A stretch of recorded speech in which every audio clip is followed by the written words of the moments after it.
Okay, hi there. We got another PTE reading passage. Okay, let's understand this passage and check each and every sentence. Right?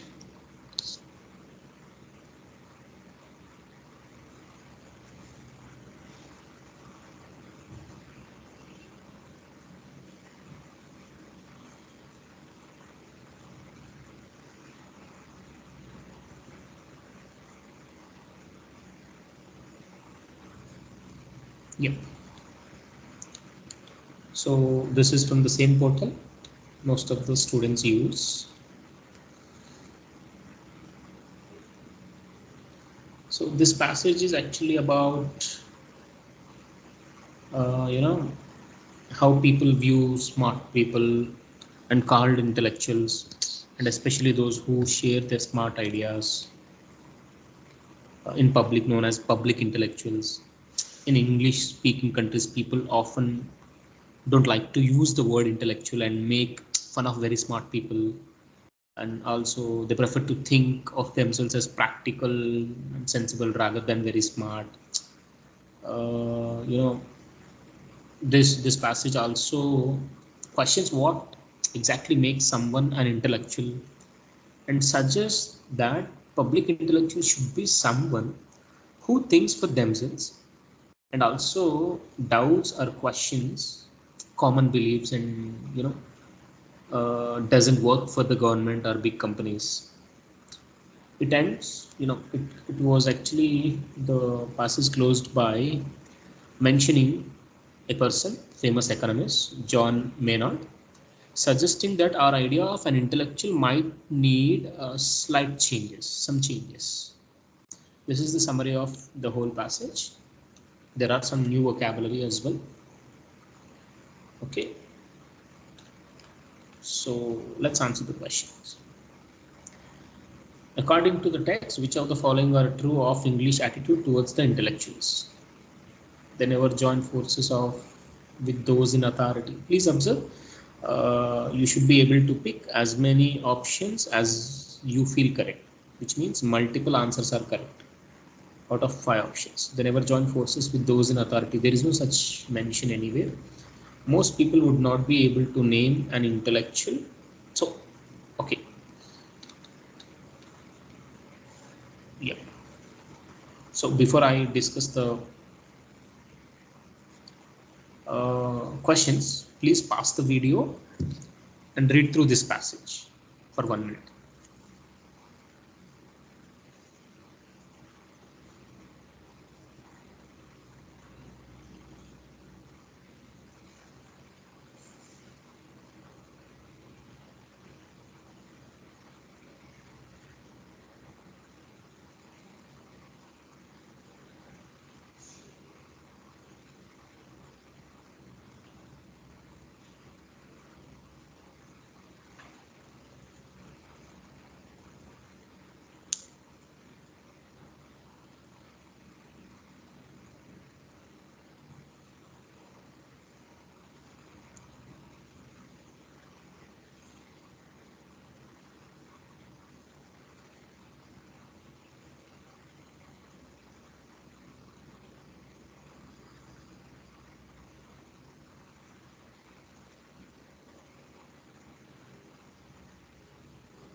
Shall we start discussion?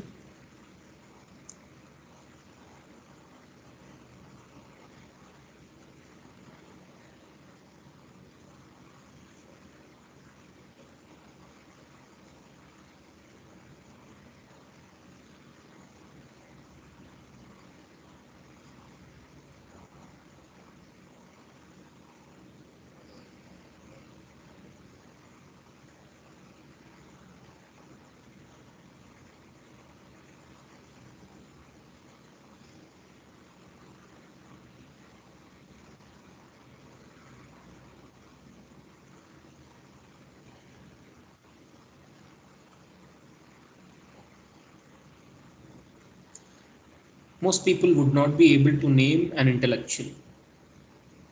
This could be correct, no?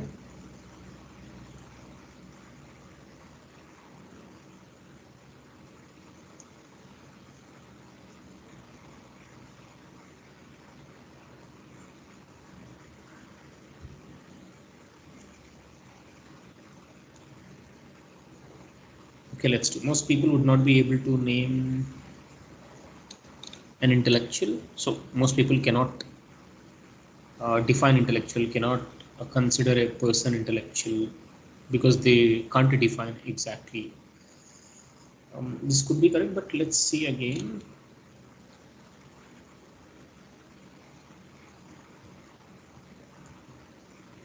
Right, first one. They never join forces with those in authority. In fact, we cannot say this is true because John Maynard Keynes worked for the government, so he did work with people in power, right? The question is, according to the text, which of the following are true of English attitudes towards intellectual? English attitudes towards intellectual. So you can't go with this. We can't say this is true. Just leave about it. Most people would not be able to name an intellectual. So in fact, the paragraph doesn't tell us if most people can or cannot name an intellectual. So we don't know whether it is also correct. So the problem with most, right? So if there is no most, we would pick it. The third option, in general, the English don't admire, respect intellectuals. English people don't admire, respect intellectuals. This could be correct.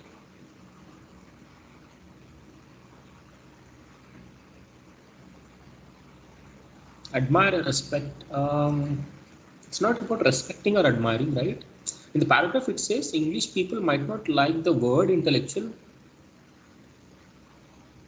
Okay, C can be answered because they are going to be called like this, no? Our aversion to intellectuals to term may go back to when we were at school, where nobody likes what, who is hardworking student. In fact, almost any kind of brainness is disparaged. Any kind of sensibility, wise person is being degraded. Scientists are mid-head boffins. Scientists are being said boffins. Tech savvy kids are nerds. People can be too clever by half. Too clever by half means one's cleverness can irritate the others. They might be more than necessary. They are clever more than necessary, or maybe half knowledge. Right? This could be correct. In general, English don't admire, respect intellectuals. Next, even some English intellectuals don't like to be called intellectuals. Yes, there is an option. This is true, right? The paragraph says that some smart people in England, don't like to be called intellectuals. So they are not clear about what an intellectual is or does. So this is they are not clear about what an intellectual is or does. Yes, there is no clarity given. You know, you can't exactly define,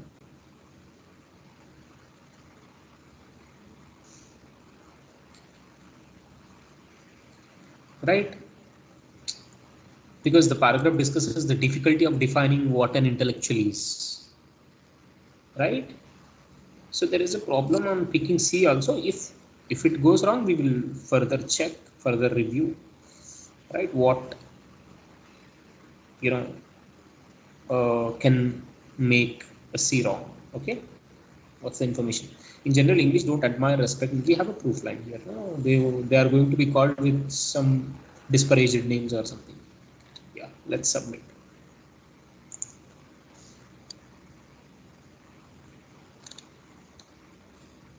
Okay, so Y is wrong.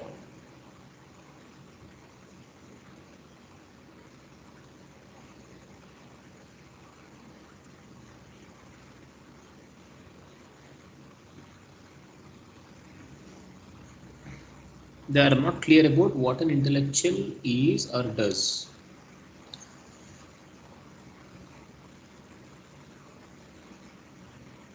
Okay, so maybe we may have to think like, the statement, uh, you know as per the paragraph, that there is a debate or confusion about the definition of an intellectual. However, it does not imply that English people are unclear. They stands for English here. Okay, the option has should have been given more clearly. Yeah. So there is no information about English people are unclear about what an intellectual is or does in general. It points out that define a public intellectual is challenging because of the variety of roles and characteristics associated with intellectuals. So obviously C and D are correct, right?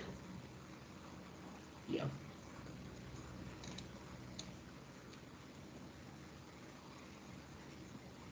So let me revise its meaning more clearly. So, people, so for example, you have a friend who is really good at thinking and learning, people call this friend as intellectual. Now if your friend likes to share their smart thoughts with everyone and talks about important things that can help people, they are called a public intellectual. In some places, like where people speak English, they don't always like to say someone is an intellectual, right? It's kind of like when you are in school, there is a kid who always has the answers and studies a lot. Sometimes other kids might not want to be like him. They might even have funny names, degrade them, who are really good with computers or science. Okay, but being smart is actually a good thing. Smart people can, ask questions that make others think much more, and they don't just say yes to everything. They really think about whether something is good idea or not. They don't just work for any company or government. They like to think for themselves. This is how you should have understood as you read through this passage. There was a man, John Maynard Keynes is long time ago considered intellectual. He knew a lot about financial stuff and helped his country. He also liked art and had smart friends. He is part of a group, right? He was kind of, like a public intellectual because he shared his smart ideas with everyone. Okay, this is overall sense, right? Let's redo. Yeah, and please remember why we have eliminated each of the options. They never join. There is no information joining forces. Okay, that was mentioned about English people attitudes towards intellectual. So most people would not be able to name an intellectual. It's not about most, or some people would not able to, name an intellectual. In general, English don't admire, respect. They have clear proofs. They are going to be disparaged, degraded. Even some English intellectual don't like to be called intellectuals. Yes, some English intellectual never wanted to be called intellectuals.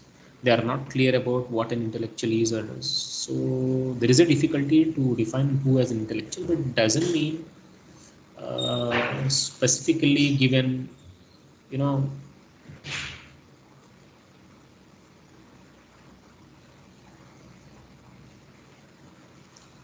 right? Particularly, it does not suggest that English people are unclear about what an intellectual is or does in general. It points out that, defining intellectual is difficult because the variety of roles and features associated that you can see in intellectuals. So C and D are absolutely correct.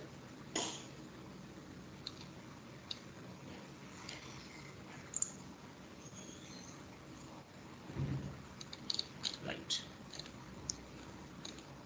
Let's discuss another passage.